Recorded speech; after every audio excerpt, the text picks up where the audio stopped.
Hello and welcome to Down the Garden Path. I'm so excited to be back for season 11. Can you believe it? If you're new here, I'll tell you a little bit about myself. I'm Joanne Shaw. I'm a landscape designer in Eastern Ontario or Ontario. I focus on the Durham region, if you're familiar with Ontario, just east of Toronto, and really garden and give tips to people in a zone 5 range. There you go. So I have been podcasting. Well, I started out as internet radio. So unbelievably, before podcasts even became a thing, I was doing internet radio, a weekly show on Reality Radio 101. And I did that for a number of years solo with a bunch of different guests. And then I had a friend who was a frequent guest, Matthew Dressing, joined me for several years, and we co-hosted the show. And it transitioned from a podcast, a radio show, to a podcast. And then we slowly transitioned it away from doing it on reality radio to doing it over Zoom. Thank you, pandemic. That's what ended up happening. And then Matt was offered an additional teaching job, and he decided to move on. And I continue to want to do the show, to continue to give you great tips and advice, as well as bring to you authors and speakers and other knowledgeable people in our industry to help you maintain your garden and help you learn more about our industry. The landscape, horticulture, and landscaping industry is huge. It's very vast. So there's always something to discuss. There's always something changing. There's always something new. So I just love doing the show and helping to inform you about what's going on, but also for the home gardener, just telling you timely advice about what to do in your garden, when to do it, what not to do. I love sharing about new plant ideas and new plant combinations or new plant introductions. So again, it's so vast and there's so much for me to talk about that I just love doing it. And I've always said to people that when I tell people I do a podcast, they're always like, and I'm like, yes, I'm a better talker than I am a writer. So I really enjoy doing this. And I've been on hiatus. So if you've been looking for me, so Down the Garden Path has been on hiatus since about November. We've been replaying and promoting past shows because we have a vast catalog of past shows. As this gardening season and landscape design season winds down, I tend to get a little burnt out and a little out of ideas, and it helps me to kind of step away from the podcast and to kind of get refreshed and to think about the next season. So here we are in beginning of February, and I'm excited to get going again. I've got some great ideas for the show, and I look forward to sharing them with you. One of the things that happens in our hiatus, or really the month of January, first Monday back in January after the holidays, every year is a landscape designer conference here in Ontario, and followed by, so that's usually a Monday, and then the Tuesday, Wednesday, Thursday of that same week is the Landscape Ontario Congress. So that's where there's workshops and other kind of speakers, more in an educational, more in a small classroom setting, and a trade show where we learn about all the new products. We see all of the vendors that we deal with. We see, and again, you kind of reach out to other industry people that you haven't seen in a while. So it's usually a nice event. So that always is the first, kind of kicks you back right at the beginning of the year back into the landscaping season. The Landscape Designer Conference this year started off with a really great speaker, Dr. Allan Armitage. He's quite well known, and he's a wonderful speaker. He's a professor in Atlanta, and he's actually originally from Montreal, so he's Canadian as well. I did have him on the show early days of the radio show, but unfortunately we didn't have a great connection, so the recording it wasn't great. So it was not one that I was able to turn into a podcast. But I did speak to him at the conference and did ask him to join me back on the show again, and he said that he would love to. So that's one of the things you have to look forward to by joining me here on Down the Garden Path. But the title of his keynote speech, or keynote presentation, was Chaos to Contentment. And I just thought that was fabulous. What a fabulous way As a landscape designer, I think that's a great term because aren't all of us, whether you're a designer, whether you're just a home gardener, isn't your plan to take your, let's say, your front yard from chaos into contentment, something that you're really happy with, that you're really proud of, that you really love the curb appeal? Or your backyard. Let's say you inherited the backyard and it's not really working for you, or you've let it get out of hand and it's really overgrown. You really want to take that chaos, either the chaos of somebody else's work, the chaos of something you let go, or the chaos of nothingness. If you moved into a brand new home, you might have nothing but like a fence. So chaos is different, it's different for everybody. And turn it into contentment, a place where you want to be, where you want to hang out, where you want to entertain, or where you just want to spend time with your family, or you want to enjoy.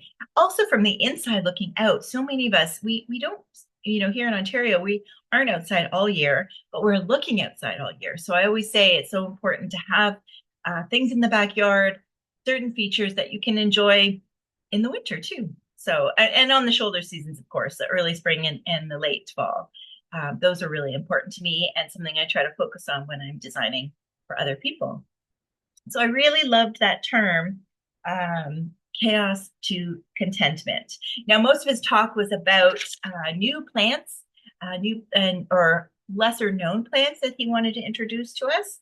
And I look forward to doing some more research on those plants and telling you more about them as well while we continue with our 11th season.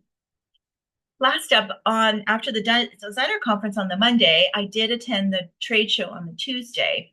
And while I didn't do any of the workshop classes, I did listen to a speaker. They do have some schedule on just like 5 or so speakers throughout the day at the trade show. And one of them was a speaker from OMAFRA. So for you in Ontario, you may not have heard this term before, but OMAFRA is an Ontario government agency. It's a Ontario Ministry of Agricultural, Food, and Rural Affairs. Really, they're in charge of our food and anything green and growing. It's a really vast industry, and they are a very big part of it. They were part of the pesticide ban many, many years ago. They're part of the watching for insects and invasive plants, that type of thing. So it was a really, really informative talk all about boxwood and the boxwood tree moth.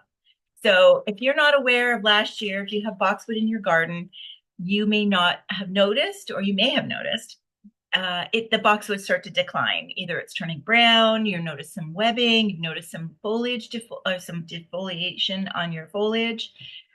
Some of them might have been dead and you've had to rip them out. So it goes wide spectrum depending on where you are in Ontario.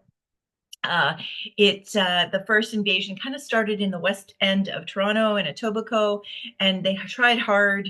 That first sighting was in 2017, and they tried hard for a number of years just to keep it contained and to try to get rid of it, but they weren't able to. And so it has spread to most of Ontario, Eastern Ontario, and it's starting to make its way slowly.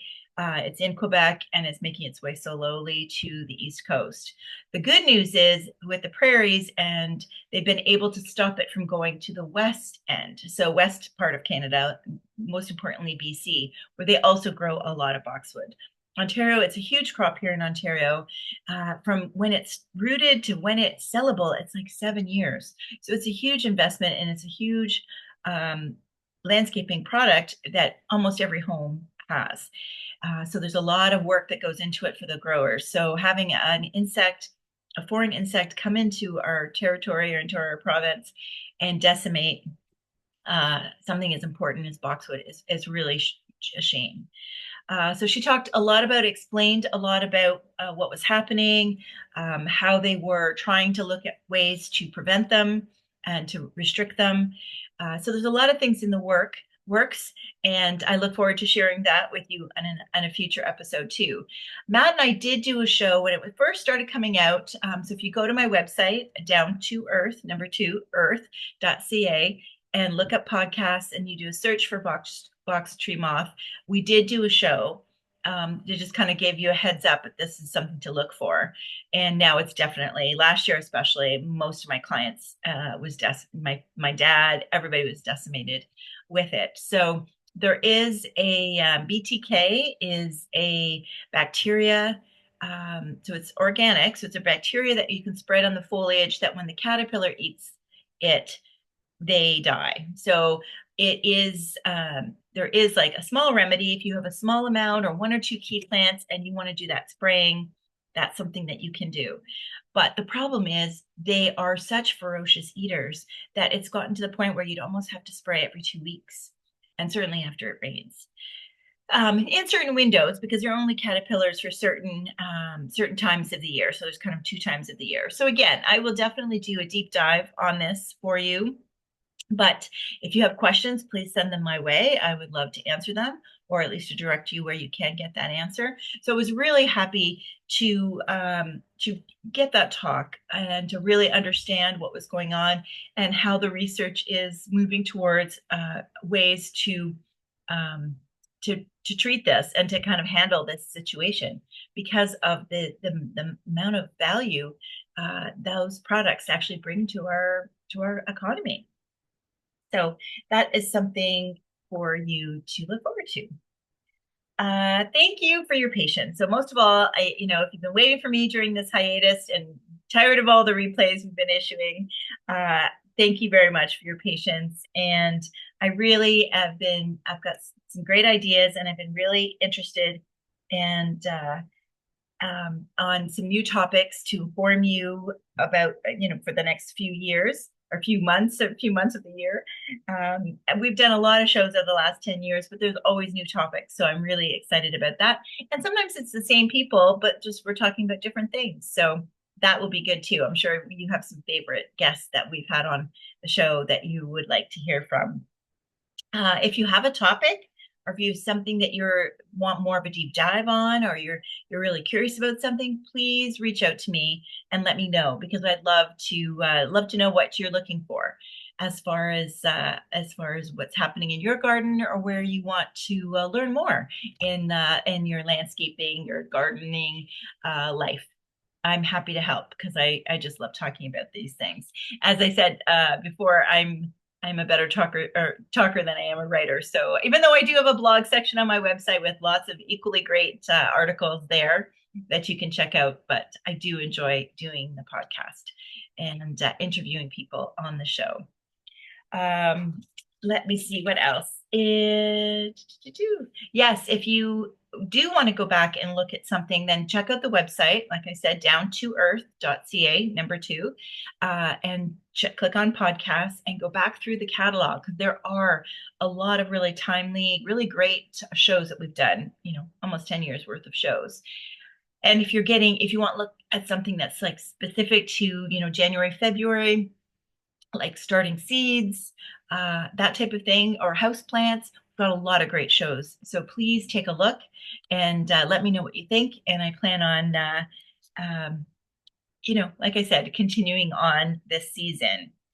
If you have other questions and really want to plan and prepare for, let's say, a new garden or for a new yard, a new home that you may have, and you're more interested in something like a book where you can write in and share some notes and highlight things. Who doesn't love a good book that you can highlight and bold and put sticky notes on? Well, while doing the podcast, Matt and I also wrote a book. It's similarly named as the podcast. So it's Down the Garden Path, a step-by-step guide to your Ontario garden. So it isn't just for our Ontario listeners. Depending on where you are in the world, if you're still not in Ontario, like let's say US, but you're zone 5, even 4 to 6, I could say that's a pretty good range when we're giving you advice on what to do in your garden when. That is what we focused on. So whether it's your shrubs or your trees or your perennials or your fruit, vegetables, we gave you tips in each category of what to do each month. And so as we're heading into March, we'll be here before we know it. And that's like the key part of the book starts in March. We give you some tips that you can do for December, January, and February. But March is a real important chapter in the book. So you can purchase it off my website. There's a link there, or go to amazon.ca and you can purchase it also. So once again, I just wanted to say thank you always for joining me here on Down the Garden Path. I really do enjoy bringing you these shows. We are also publishing on YouTube. So if you want to listen on YouTube instead of on your iPhone or your podcast, you can do that too. We don't have all the episodes up there, but we do have quite a few. So you can always take a look at us over on YouTube, which is new. And stay tuned. So there'll be some great shows coming up, and I look forward to talking to you soon. Bye for now.